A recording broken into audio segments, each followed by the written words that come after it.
বস, এবার নির্বাচনে আমরা জামাত ইসলামের ভোট দেব। যদি ভোট দেই তাহলে কি জন্যই ভোট দেব, আর যদি ভোট না দেই তাহলে জামাত ইসলামের কি জন্যই ভোট দেব না, এই দুটি বিষয় আমরা আপনার কাছে জানতে চাই।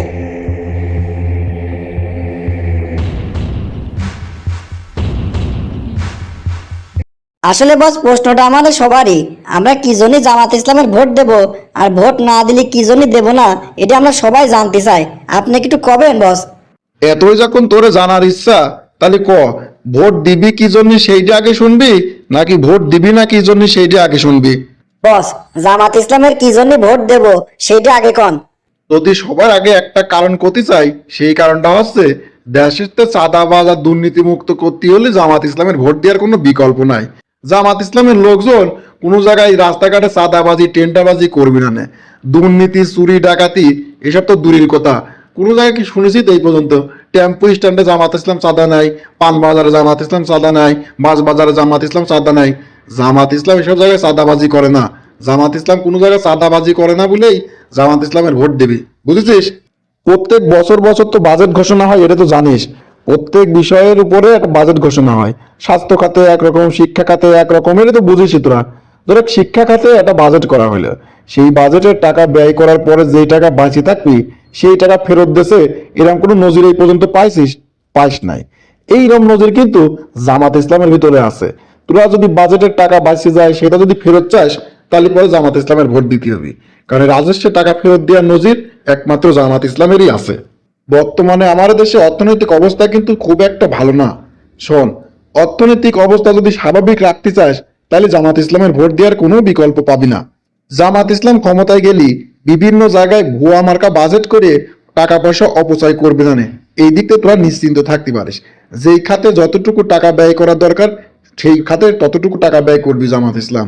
অহেতুক বাজেট পেশ করে সেই বাজেটের টাকা জনগণের পকেটে নিয়ে নিজেই পকেটে ভরা, এই গুন্ডা অন্তত জামাত ইসলামের ভিতরে তোরা পাবি না। খালি তাই না, ভুয়া মামলা দিয়ে মানুষের যে হয়রানি করা হয়তো, মানুষের বাক স্বাধীনতা ছিল না, একটু কিছু হলি পরে মানুষের ধরে ধরে গুম করে ফেলতো।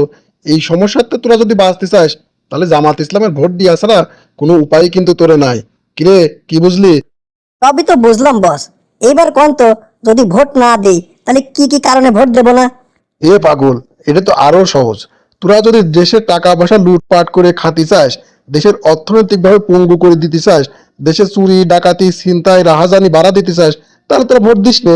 অন্য দলের ক্ষমতায় নিয়ে আয়, তারা আসিয়ে দেশে অরাজকতা সৃষ্টি করুক, চাঁদাবাজি টেন্ডারবাজি করুক, দেশ রসাতলে চলে যাক, এই জন্য ভোট দিবি না। আয়নাঘরের নাম শুনিস নাই? তোরা যদি নতুন করে আবার আয়নাঘর সৃষ্টি করতে চাস, তাহলে জামাত ইসলামের ভোট দিস নে। আয়নাঘর যেহেতু সৃষ্টি একবার হয়ে গেছে, কোনো না কোনো জায়গায় তো পরিত্যক্ত আয়নাঘর আছেই নাকি, সেইগুলো যদি আবার নতুন করে ব্যবহারের উপযুক্ত করতে চাস, তাহলে জামাত ইসলামের ভোট না দিয়ে অন্য দলের ভোট দিস। ধরেক সমাজের কেউ যদি খুব খারাপ থাকে, দুর্নীতিগ্রস্ত থাকে, সেইটা তুই জানি যাস, কিন্তু জানা সত্ত্বেও প্রতিবাদ করতে পারবি না। জানা সত্ত্বেও প্রতিবাদ করলি পরে তুই গুম হয়ে যাবি। তুই যদি বাক স্বাধীনতা আবার হারাতে চাস, তাহলে জামাত ইসলামের ভোট না দিয়ে অন্য দলের দিবি। বুঝিস না ব্যাপারটা? বুঝতে পারছি বস, আর কিছু কওয়া লাগবে না নে। এবার মনে করেছিলাম ভোট কেন্দ্রে যাব না, কিন্তু আপনার মুখে তো যা শুনলাম বস, চিন্তা করতেছি সবার আগে ভোট কেন্দ্রে যাব, আর ভোট কেন্দ্রে যায় জামাত ইসলামের দাড়ি পাল্লা মার্কায় ভোট কেন্দ্র দিয়ে দেবো।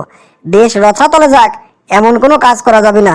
দেশে অরাজকতা সৃষ্টি হোক, সেসব কাজে সাহায্য করা হবে যদি জামাত ইসলাম বাদে অন্য দলে ভোট দেওয়া হয়। বস থাকেন, গেলাম। আমি বাড়ি যায় সবার বোঝাই গে জামাত ইসলামের ভোট দেওয়া ছাড়া কিন্তু কোনো বিকল্প নাই।